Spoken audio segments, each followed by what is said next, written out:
यूरोपीय जो ध्वज है यूरोपीय संघ का प्रतीक है, यानी हमारा जो झंडा है वो हमारे देश के लिए हमारा प्रतीक जैसे माना जाता है, वैसे ही जो यूरोपीय ध्वज था वो यूरोपीय संघ का था, किसी एक देश का नहीं था, वो पूरे एक संगठन का प्रतीक होता था। ठीक है, और फिर क्या होता था, वो क्या था, नीले रंग का होता था। ठीक है, ऐसा कुछ था, मतलब ऐसा था, एक ऐसे स्ट्रक्चर था, उस पे क्या था, ऐसे करके गोल में बीच में 12 सितारे थे। ठीक है, ऐसे करके इसमें 12 सितारे थे, तो मैंने ऐसे बना दिया, ऐसे ऐसे करके 12 सितारे थे, और ये ब्लू कलर का होता था यानी नीले रंग का, और ये जो होते थे गोल्डन, यानी जो उसे बोल सकते हैं सोने स्वर्ण सितारे। ठीक है, गोल्डन कलर के।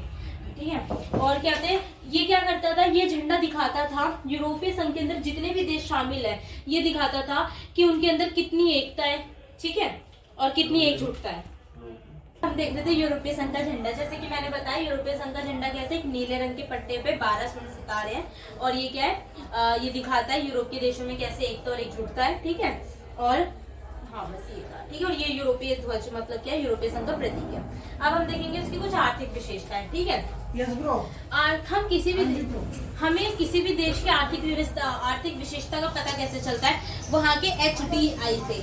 HDI means human development index, जिसे हिंदी में कहा जाता है सकल घरेलू उत्पाद, मानव विकास सूचकांक। अरे मानव विकास सूचकांक, वो उसको क्या कहते हैं, सॉरी, मानव विकास सूचकांक। ठीक है, उससे क्या होता है, हमें किसी भी देश की ना अर्थव्यवस्था का पता चलता है कि वहाँ की अर्थव्यवस्था कैसी है। पता चला था 2005 में ना ये विश्व की सबसे बड़ी अर्थव्यवस्था बन के उभरी थी। ठीक है, और ये जो यहाँ की जो करेंसी थी यूरो, वो डॉलर के लिए खतरा बन गई थी। ठीक है, जैसे हर देश की अपनी करेंसी है, तो वैसे ही इनकी जो करेंसी थी यूरो, वो डॉलर के लिए खतरा बनी थी, जो कि अमेरिका की है, सुपर पावर जो है हमारा। ठीक है, और इसका जो सकल घरेलू उत्पाद था वो 2005 में 12,000 अरब डॉलर था। कितना था, 2005 में 12,000 अरब डॉलर था, यानी विश्व में अमेरिका से 3 गुना ज्यादा हिस्सा, यानी जो विश्व लेवल था उसका अमेरिका के पास जितना था उससे दुगुना इसके पास था, यानी 3 गुना। ठीक है, फिर 2016 में जब एक बार फिर से हुआ, तब 17,000 अरब डॉलर हो गया था, 12 से 17,000 हो गया था, यानी बढ़ा ही, घटा नहीं है, और आगे गया। अब हम देखेंगे इसकी सैन्य विशेषता में इसकी दुनिया की जो सेना है वो पूरे दूसरे नंबर पे आती है। ठीक है, और 2 सदस्य है, ब्रिटेन और फ्रांस जो इसके सदस्य है, उनके पास परमाणु शक्ति है, और परमाणु संपन्न देश होना इनके पास बहुत, मतलब बोल सकते बहुत बड़ी बात है, क्योंकि बहुत सारे देशों के पास, कुछ ऐसे देश होते हैं जिनके पास परमाणु संपन्न देश नहीं होते हैं। ठीक है, फिर उसके बाद क्या आती है, संघ की सुरक्षा परिषद की स्थायी सदस्यता वीटो, यानी ये जो 2 देश ऐसे थे जिनके पास परमाणु हथियार तो थे ही, प्लस में इनके पास क्या थी, यूएनओ के अंदर क्या थी, वीटो पावर भी थी। ठीक है, उसके बाद क्या थी, 31 जनवरी 2020 में इससे एक देश इससे अलग हो गया, ब्रिटेन। ठीक है, जिससे इसका थोड़ा सा नुकसान भी हुआ, क्योंकि एक अच्छा जो पूरा मतलब पावरफुल एक देश है वो उससे अलग हो गया, उससे नुकसान तो हो गई। ठीक है, ये था इसकी सैन्य विशेषता, ये था पूरा यूरोपीय संघ। पहले हमने देखा यूरोपीय संघ की शुरुआत कहाँ से हुई, फिर हमने देखा ये बना कैसे, फिर हमने देखा कि इसकी राजनीतिक विशेषता क्या है, इसकी सैन्य विशेषता क्या है, इसकी आर्थिक विशेषता क्या है, और इसका झंडा, ये सारी चीजें हमने देख ली। अब हम देखेंगे आसियान क्या है। तो आसियान को कहा जाता है दक्षिण पूर्व एशियाई राष्ट्रों का संगठन, इसे इंग्लिश में कहा जाता है, मतलब इसको लिखा जाता है एसोसिएशन, ASEAN, इसको इंग्लिश में ऐसे लिखा जाता है ASEAN, association south east association nation. ठीक है, इसको यही कहा जाता है इंग्लिश में, इसको हिंदी में कहा जाता है दक्षिण पूर्व एशियाई राष्ट्रों का संगठन। इसकी जो स्थापना हुई थी वो 1967 में हुई थी, बैंकॉक घोषणा पत्र द्वारा हस्ताक्षर हुए थे, और उसके द्वारा क्या हुई थी, इसकी स्थापना हुई थी। जैसे इसकी मजिस्ट्रेट संधि द्वारा हुई थी, वैसे इसकी बैंकॉक घोषणा पत्र द्वारा हुई थी। ठीक है, और जो इसके संस्थापक देश थे, यानी जिनसे मिलकर ये बना था, वो 5 देश थे। कौन कौन से, इंडोनेशिया, मलेशिया, फिलीपींस और सिंगापुर और थाईलैंड।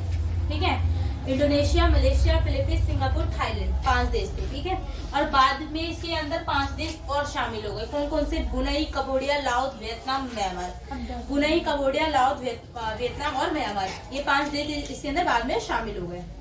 उसके बाद हम इसका भी पहले झंडा देखेंगे कि इसका झंडा कैसा है। तो नीले रंग के पट्टे पर 10 धान की बालियां हैं, एक नीले रंग का पट्टा है। ठीक है, और इसका स्ट्रक्चर कुछ ऐसा है और ऐसे करके इसमें 10 दहन की बालियां निकली है। ठीक है, बुक में होगा, देख लेना। ठीक है, ऐसे करके कुछ है। इसके अंदर क्या है, 10 दहन की बालियां से ये बना है। ठीक है, दिखाया जाता है। और इसके अंदर ना 4 कलर है, नीला, लाल, सफेद, पीला। नीला, लाल, सफेद, पीला। ठीक है, देखो इसमें बुक में है। नीला जो है वो है शांति का प्रतीक। ठीक है, जैसे हर झंडे का अपना एक प्रतीक होता है, तो वह मतलब उसके रंग का प्रतीक होता है, वैसे इसमें जो नीला रंग है उसका प्रतीक है शांति का। और जो लाल रंग है वो है साहस का, और सफेद रंग उसकी शुद्धता का, और पीला रंग उसकी समृद्धि का। ठीक है, यानी वो कितना समृद्ध है। अब इसके उद्देश्य क्या थे? इसका उद्देश्य ये था कि सामाजिक और सांस्कृतिक विकास को बढ़ावा देना। यानी सामाजिक, यानी जो हमारा जैसा समाज होता है, सांस्कृतिक यानी हमारा कल्चर, उसको आगे लेके जाना। आर्थिक विकास को तेज करना, यानी सबसे कोई भी देश में सबसे पहली चीज ये आती है कि अपने आर्थिक विकास को तेज करो, कि आप डेवलप कितना जल्दी हो रहे हो, है ना। कानून व्यवस्था और शासन व्यवस्था को सुधारना।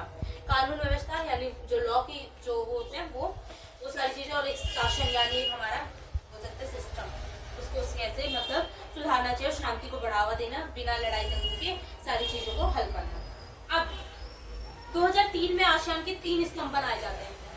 ये तो मैंने बताया आसियान बना कैसे, इसके अंदर कौन कौन से देश थे, बाद में कौन से देश शामिल हो गए, और ये कब बना, कैसे बना, ये बताया।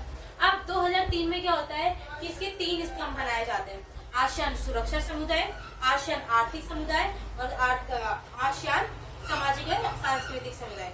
आसियान सुरक्षा समुदाय, इसमें सुरक्षा को मतलब देख रेख करना, अभी एक लाइन में बता रही हूँ, उसको आगे एक्सप्लेन कर लेंगे। आसियान सुरक्षा समुदाय का मतलब है कि मतलब जो इनके जो देश है ना, इनके बीच में सुरक्षा मतलब बनी रहे। ठीक है, इनकी सेना मजबूत रहे। दूसरा क्या है, आर्थिक समुदाय, ये जितने देश इसके अंदर शामिल है उनका आर्थिक जो विकास है वो तेजी से हो। और तीसरा है इसमें सामाजिक और सांस्कृतिक समुदाय, यानी जिनका कल्चर है वो भी मतलब आगे जाए, फॉलो। ठीक है, उसके बाद है एक चीज बताऊंगी, आसियान शैली, ये बहुत इंपॉर्टेंट है, हमारे फर्स्ट टर्म के पेपर में भी आता है आसियान शैली क्या है। तो ये है एक डेफिनेशन है इसकी, औपचारिक, टकराव रहित और सहयोगात्मक मेल मिलाप का नया उदाहरण पेश करके मतलब इसको आसियान शैली का देता है। मैं इस एक वर्ड का मतलब बताती हूँ। औपचारिक, ठीक है, औपचारिक का मतलब होता है फॉर्मल। ठीक है, यानी कोई भी चीज को किसी भी फॉर्मल तरीके से, अब हर चीज है, अब जैसे हम आपस में बात करते हैं, कहीं बाहर जाते हैं, वो हमारा कैसा तरीका होता है, फॉर्मल तरीका होता है। कि हम घर में वैसे बात करते हैं ना, भाई बहनों सुन रही, ठीक है, तो वही क्या होता है, एक फॉर्मल तरीके यानी औपचारिक। टकराव रहित यानी बिना लड़ाई के। ठीक है, सहयोगात्मक मेल मिलाप यानी मिलजुल कर। एक नया उदाहरण उन्होंने पेश करा, इसे आसियान शैली। ठीक है, समझ आया इन वर्ड का मतलब क्या था। आसियान ने काफी यश कमाया, इसे आसियान की शैली कहा जाता है, और आसियान वे भी कहा जाता है। इंग्लिश में आसियान वे और हिंदी में आसियान शैली से कहा जाता है। उसके बाद है आसियान क्षेत्रीय मंच, ये भी इम्पोर्टेंट है। आसियान क्षेत्रीय मंच की जो स्थापना हुई थी वो 1994 में हुई थी, और इसका उद्देश्य था देशों की सुरक्षा और विदेश नीतियों को तालमेल बनाना। यानी जो सुरक्षा थी और जो मतलब विदेश नीतियां थी उनके बीच में आपस में कॉम्बिनेशन अच्छा करके रखना। ठीक है, क्या हो रहा है। उसके बाद है हमारा आसियान विजन 22। एक टॉपिक में बताऊंगी आसियान विजन 22। ठीक है, ये थोड़ा इम्पोर्टेंट है। आवाज भी आ रही है, आवाज भी आ रही है।